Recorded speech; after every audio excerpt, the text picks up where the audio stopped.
Mr. Barahona, Nelson is one of the signatories on this letter, which was sent to President Biden earlier this year. It's signed by dozens of people who had previously been detained at that one ICE facility in Irwin County, Georgia, and also some other facilities like it across the country.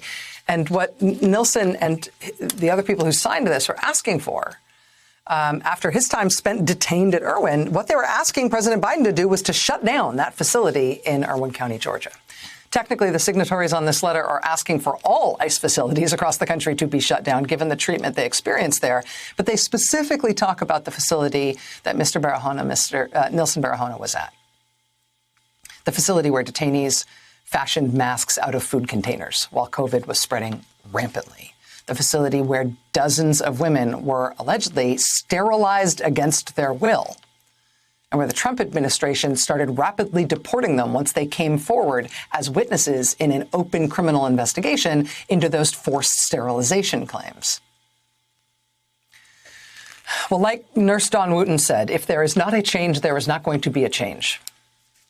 Again, we started covering that story in September. We have been watching it and all these different developments of it all over the years. All of these months.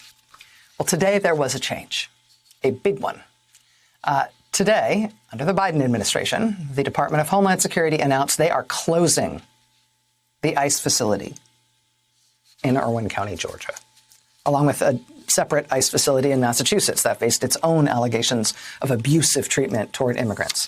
Secretary of Homeland Security Alejandro Mayorkas told ICE today to stop detaining immigrants in the Irwin County, Georgia facility, quote, as soon as possible.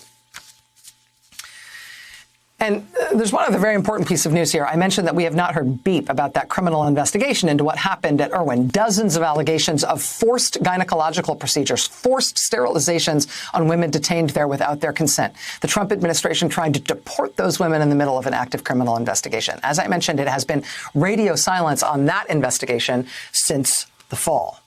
Well, NBC News did some digging on that part of it today, and here is what they found out. According to a source familiar with the federal investigation into that detention center in Irwin County, Georgia, that source tells NBC News today that not only is the facility the subject of a criminal investigation here, they report tonight that the doctor who allegedly performed these procedures, that doctor is under active investigation too. And active is the key word here.